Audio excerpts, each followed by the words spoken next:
Welcome to mega nine TV. నేను సిరాజ్. దేశ సరిహద్దుల్లో ఉద్రిక్త పరిస్థితులు నెలకొన్నాయి. గణతంత్ర దినోత్సవ వేడుకలు దగ్గర పడుతున్న వేళ పాకిస్తాన్ తన కుటిల బుద్ధిని మరోసారి బయటపెట్టుకుంది. ఆదివారం రాత్రి జమ్మూ కాశ్మీర్లోని నియంత్రణ రేఖ వెంబడి ఒకేసారి పలు చోట్ల పాకిస్తాన్కు చెందినటువంటి డ్రోన్స్ చొరబడ్డంతో తీవ్ర కలకలం రేపింది. ఇది కేవలం నిఘా కోసం చేసినటువంటి ప్రయత్నం కాదని, దీని వెనుక పెద్ద కుట్ర దాగి ఉందని రక్షణ రంగ నిపుణులు అనుమానిస్తున్నారు.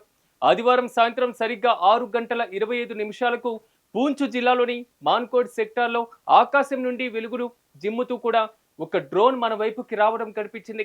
ఇది జరిగిన 10 నిమిషాలకే రాజౌరి జిల్లాలోని నౌషేరే సెక్టార్లో మరో విమానం గగనతలంలో సంచరించింది. ఆ వెంటనే సాంబా జిల్లాలో కూడా ఇలాంటి కదలికలే కనిపించాయి. ఇలా ఒకే సమయంలో ప్రణాళికాబద్ధంగా వేరువేరు ప్రాంతాల్లో ఈ చొరబాట్లు జరగడంతో వెంటనే అప్రమత్తమైనటువంటి భారత సైన్యం ఆ విమానాలను లక్ష్యంగా చేసుకుని కాల్పులు జరిపింది. ఆ సమయంలో ఆకాశమంతా బుల్లెట్ల వెలుగులతో నిండిపోయిందని స్థానికులు చెబుతున్నారు. సరిగ్గా ఈ ఘటనకు 2 రోజుల ముందే అంటే శుక్రవారం రాత్రి సాంబా జిల్లాలోని పలూరా గ్రామం వద్ద ఆకాశం నుంచి పడినటువంటి ఆయుధాల మూటన ఒక్కసారిగా భద్రతా దళాలు స్వాధీనం చేసుకున్నాయి. ఇందులో చైనా దేశంలో తయారైనటువంటి ఆధునిక తుపాకులు, పేలుడు పదార్థాలు, ముఖ్యంగా ఉపగ్రహ ఆధారిత సమాచార పరికరాలు లభించడం ఆందోళన కలిగిస్తుంది. సాధారణ మొబైల్ ఫోన్ సిగ్నల్స్ తో పని లేకుండా నేరుగా శాటిలైట్ ద్వారా మాట్లాడేటువంటి ఈ డివైస్లు సరిహద్దులో దొరికాయంటే ఉగ్రవాదులు అప్పటికే మన భూభాగంలో చొరపడి అవతల వారి ఆదేశాల కోసం వేచి చూస్తున్నారని అర్థమవుతుంది. ఈ పరిణామాలన్నిటికీ ఆజ్యం పోస్తూ లష్కరే తోయిబా ఉగ్రవాద సంస్థకు చెందిన మసూద్ విడుదల చేసినటువంటి ఆడియో రికార్డ్స్ ఇప్పుడు చర్చనీయాంశంగా మారుతున్నాయి.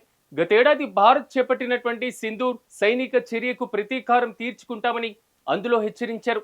అంతేకాకుండా పాకిస్తాన్ సైన్యం తమకు పూర్తి సహకారం అందిస్తుందని, చనిపోయినటువంటి ఉగ్రవాదులకు అంత్యక్రియలు కూడా సైన్యమే దగ్గరుండి జరిపిస్తుందని అతను చెప్పడం పాకిస్తాన్ ద్వంద్వ వైఖరిని ఎండగడుతుంది.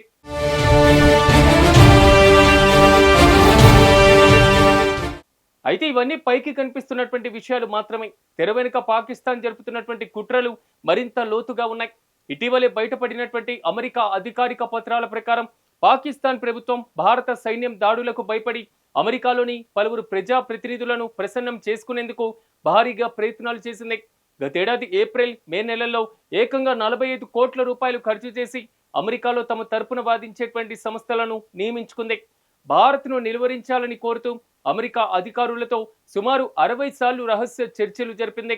తాజా పరిణామాల నేపథ్యంలో దేశ రక్షణ విషయంలో రాజీ పడేటువంటి ప్రసక్తే లేదని, శత్రుదేశం ఎలాంటి దుస్సాహసానికి పాల్పడినా తిప్పికొట్టడానికి భారత సైన్యం రెడీగా ఉందని భారత సైన్యాధిపతి జనరల్ ఉపేంద్ర ద్వివేది క్లారిటీ ఇచ్చారు. దేశ రాజధానిలో జరిగినటువంటి ప్రెస్ కాన్ఫరెన్స్ లో ఆయన మాట్లాడుతూ సరిహద్దు భద్రత, పొరుగు దేశాల కుట్రలు, అంతర్గత భద్రత వంటి అనేక కీలక అంశాలపైన సంచలన వ్యాఖ్యలు చేశారు. ముఖ్యంగా పాకిస్తాన్ తీరును ఎండగడుతూ గత ఏడాది చేపట్టినటువంటి ఆపరేషన్ సింధూర్ ఇంకా ముగిసిపోలేదని ఆయన చేసినటువంటి కామెంట్స్ సంచలనంగా మారుతుంది. జమ్మూ కాశ్మీర్లోని నియంత్రణ రేఖ వెంబడి అంతర్జాతీయ సరిహద్దు వద్ద పాకిస్తాన్ కు చెందినటువంటి డ్రోన్లు కలకలం రేపిన నేపథ్యంలో సైన్యాధిపతి ఈ గట్టి హెచ్చరిక జారీ చేశారు.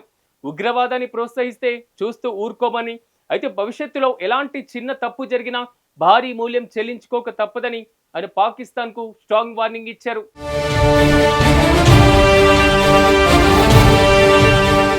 గతేడాది మే నెలలో జరిగిన ఉద్రిక్త వాతావరణం గురించి ప్రస్తావిస్తూ అప్పట్లో భారత సైన్యం ఎంతటి కఠిన నిర్ణయాలు తీసుకుందో ఆయన వివరించారు.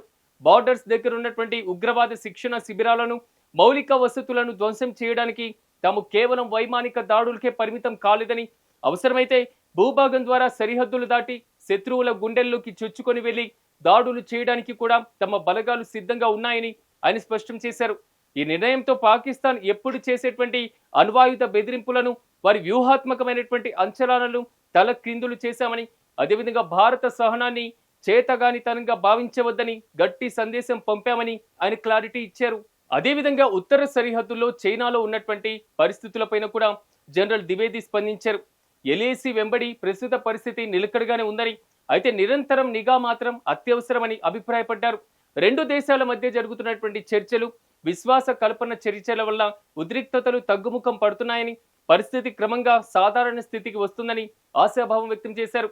మరోవైపు జమ్మూ కాశ్మీర్లో అంతర్గత భద్రత గురించి మాట్లాడారు. అక్కడ పరిస్థితి సున్నితంగా ఉన్నప్పటికీ పూర్తిగా భారత సైన్యం అదుపులోనే ఉందని భరోసా ఇచ్చారు. ఉగ్రవాదాన్ని ఉక్కుపాదంతో అణిచివేస్తున్నామని, శాంతి భద్రతలకు విఘాతం కలిగించేటువంటి శక్తులను ఉపేక్షించేది లేదని తేల్చి చెప్పారు. మొత్తంగా చూస్తే ఒకవైపు పాకిస్తాన్కు గట్టి హెచ్చరికలు జారీ చేస్తూనే మరోవైపు చైనాతో వ్యూహాత్మకమైనటువంటి బ్యాలెన్స్ ను మెయింటైన్ చేస్తూ దేశ రక్షణే ధ్యేయంగా భారత సైన్యం ముందుకు సాగుతుందన్న విషయాన్ని సైన్యాధిపతి స్పష్టంగా చాటి చెప్పారు.